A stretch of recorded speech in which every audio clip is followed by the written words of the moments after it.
and it just becomes a chore. My hair at this point just felt like a chore. And I think that's what made me consider, okay, what else can I do with my hair?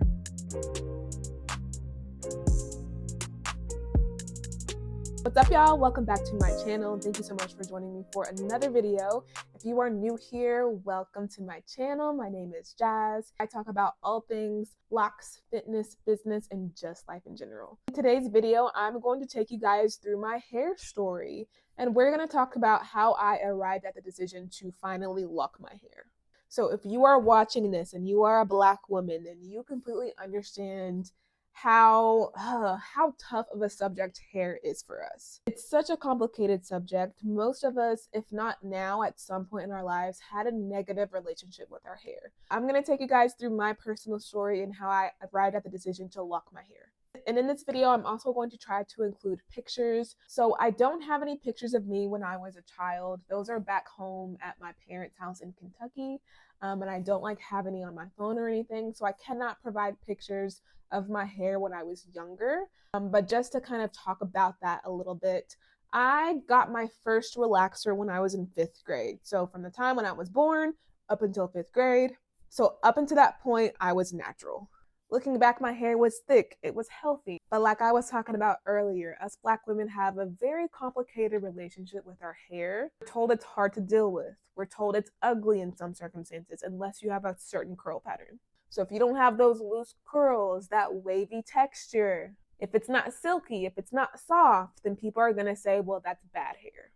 And while my hair was not the kinkiest of kinky, I still have type 4 hair. It wasn't the kinkiest, it also was not the loosest at all. And hindsight is 2020. Looking back, my hair was absolutely beautiful. I had nothing to be ashamed of.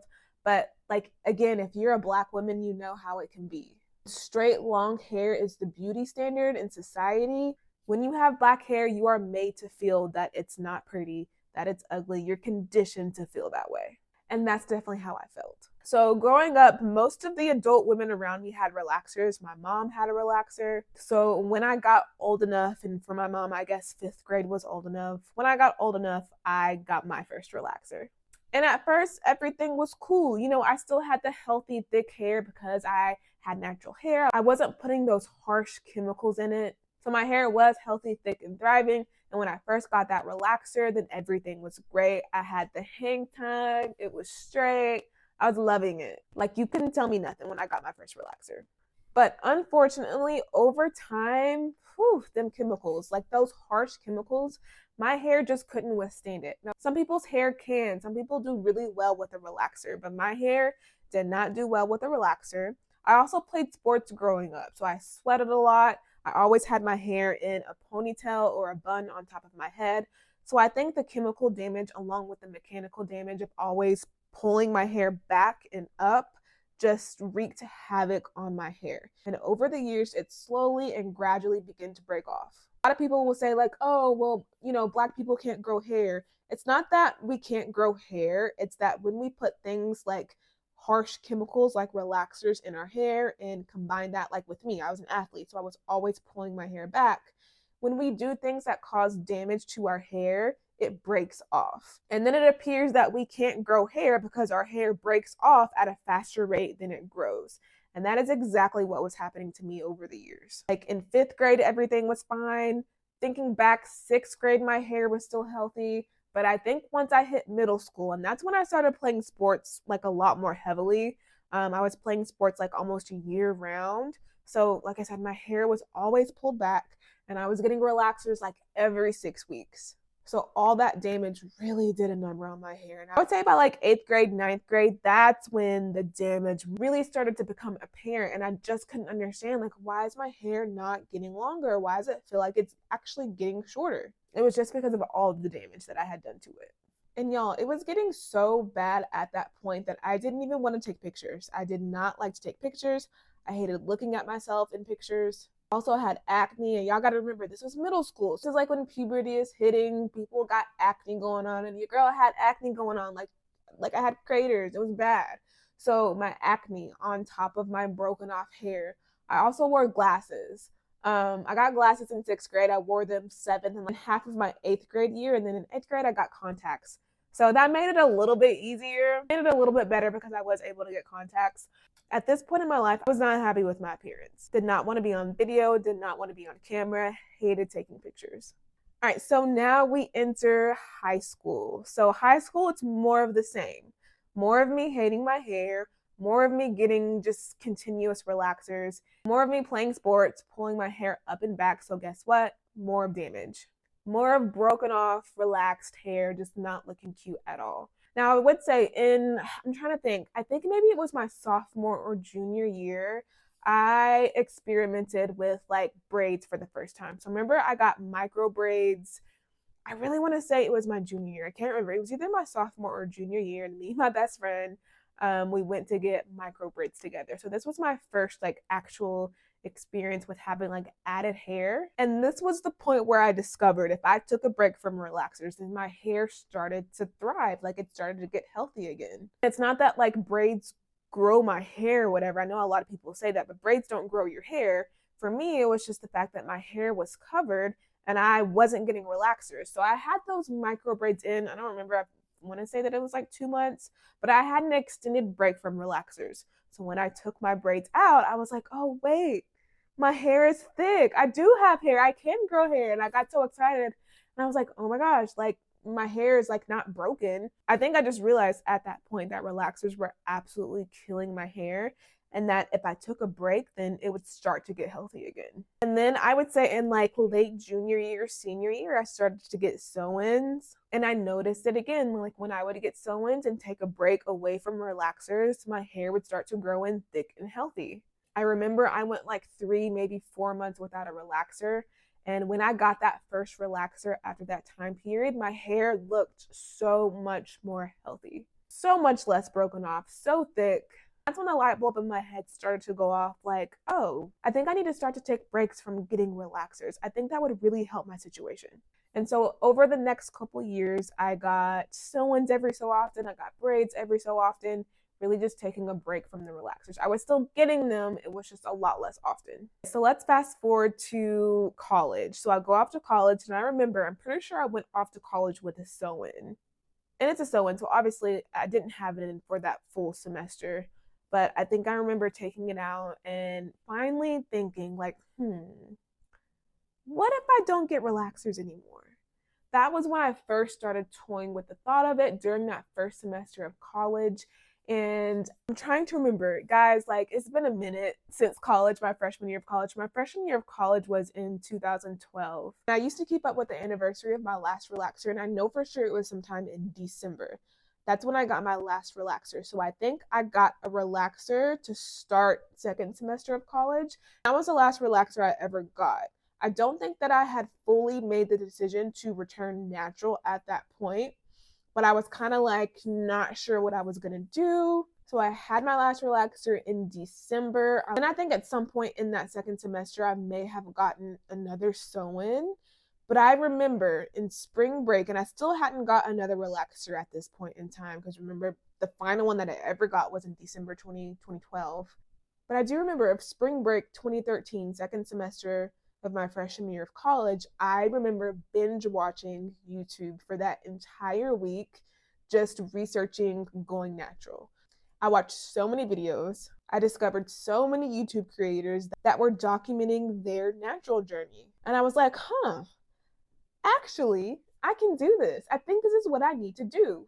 So that is the story of how I eventually went back natural.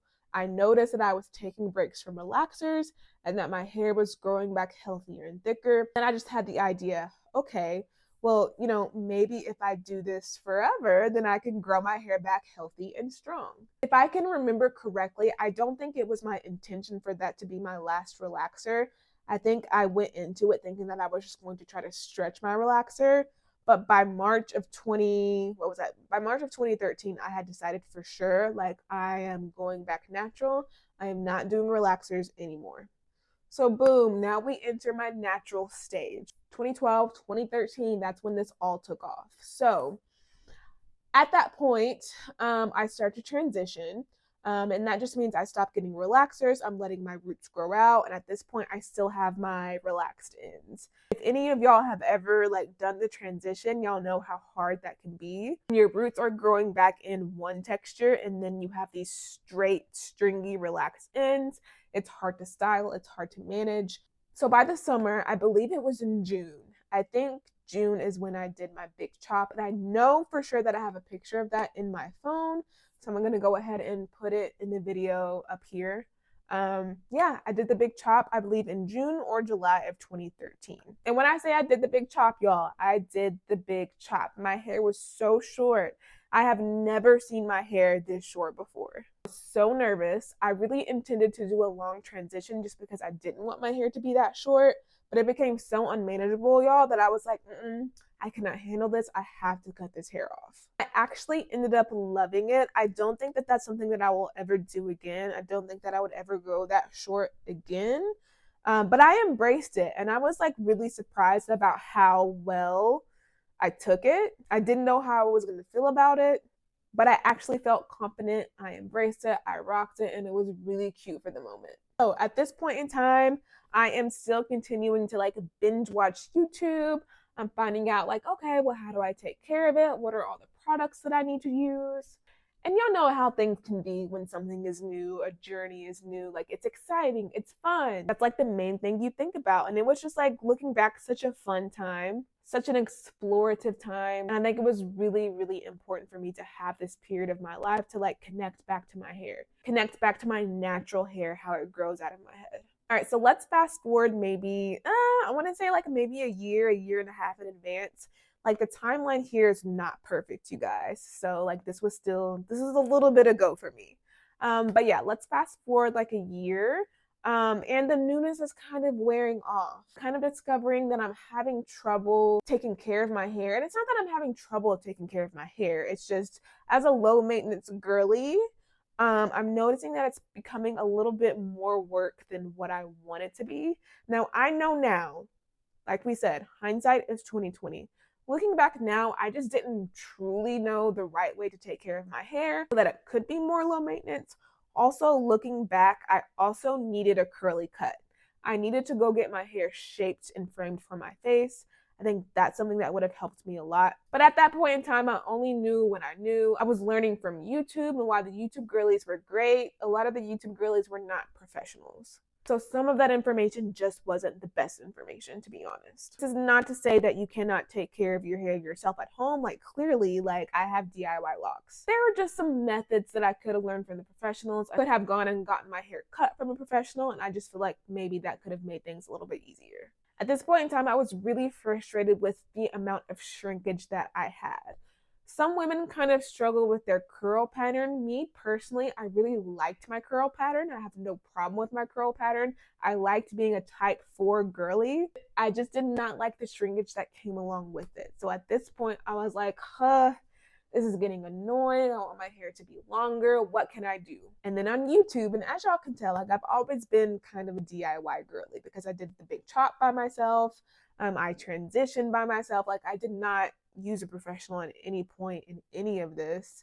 And on YouTube, I discovered U-part wigs. And I discovered that you can make them at home. So I, at this point, started making U-part wigs at home just because I wanted to cover up my hair. And then I also discovered, and y'all, please don't make fun of me, I was doing the best I could. Okay? So I was making U-part wigs, and then I would get a closure and make a full wig. So I started making full wigs. Looking back, these wigs weren't the cutest thing in the world, guys. Especially not by 2025 standards. I'm going to do my best to find pictures, but it didn't look terrible. It just wasn't the best, you know? And it was DIY, so like it was not at all a professional job. But I just needed to cover up my hair. I needed a break from taking care of my natural hair, and I really just wanted it to get longer. So over the next few years, let's just say for the rest of college, I kind of went back and forth between braids, twists, wigs, my natural hair. Like I just switched it up constantly, just depending on my mood, whether or not I felt like taking care of my hair. I straightened my hair here and there. So yeah, I would just like kind of constantly switch up the styles for the next few years. And then at some point after I graduated, I started purchasing wigs. So I stopped making my own wigs and I eventually started buying my own wigs. So the years following college, I kind of did more of the same, just rotating between styles. So now we're going to fast forward a little bit more. At this point, it was never a situation where I did not like my natural hair. Like, it was never an issue with me feeling like I wanted looser hair. For me, it was just like the maintenance. And for me, I didn't know how to do a proper wash and go. So I think if I would have known how to do a wash and go the correct way, maybe I would have had an easier time. But because I didn't know how to properly do a wash and go, I was doing twist outs and braid outs a lot. And that takes time, right? Like, you got to wash it, and then you have to put the product in, and then you have to do all the things, and then you have to twist it up, you have to braid it up. So I was constantly keeping my hair twisted up, braided up. It was a whole process. And I felt like I was just spending so much time on my hair, and I was tired of doing that. I really just wanted to be able to wake up and go.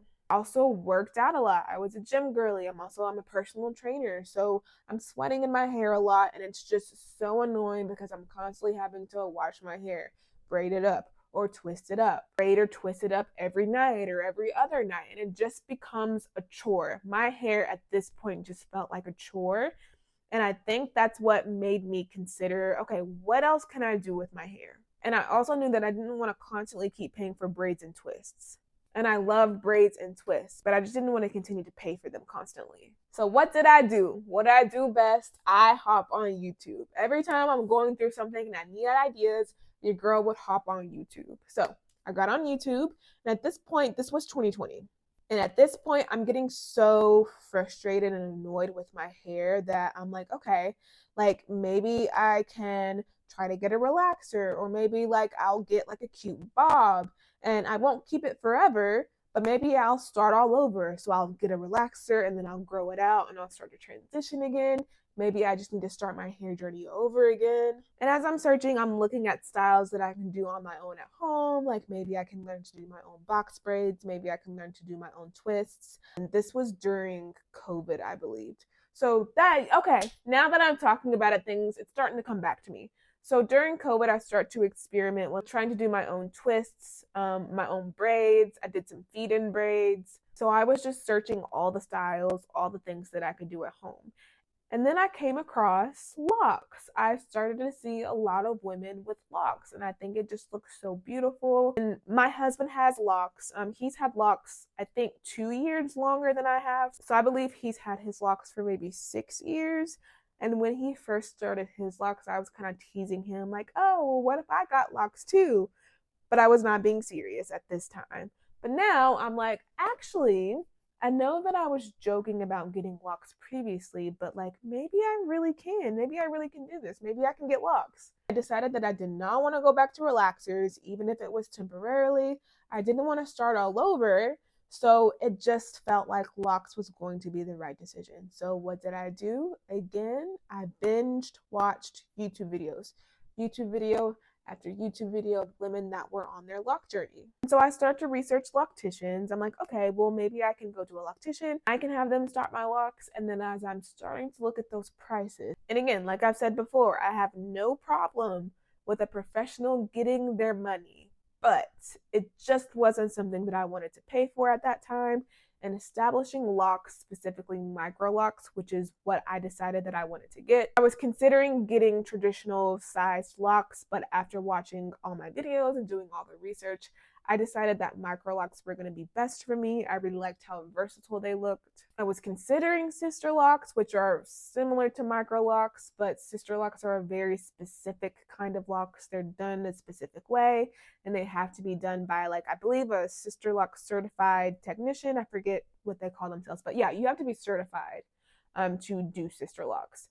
And I thought about that, but that was really expensive. Again, understandably so, but not something that I wanted to pay for. And then I discovered micro locks on YouTube, of course, and I looked up locticians that start micro locks, and it was still just a little bit pricey than what I wanted to pay. At this time, it's even more expensive just because it's just gotten more and more popular. Back then, I think it was a little bit more affordable, but again, still not something I wanted to pay. And then I discovered that, okay, the girlies are doing this by themselves. And I'm a DIY girly. Everything else that I've done in the past, for the most part, has been DIY. Big chop, transitioning.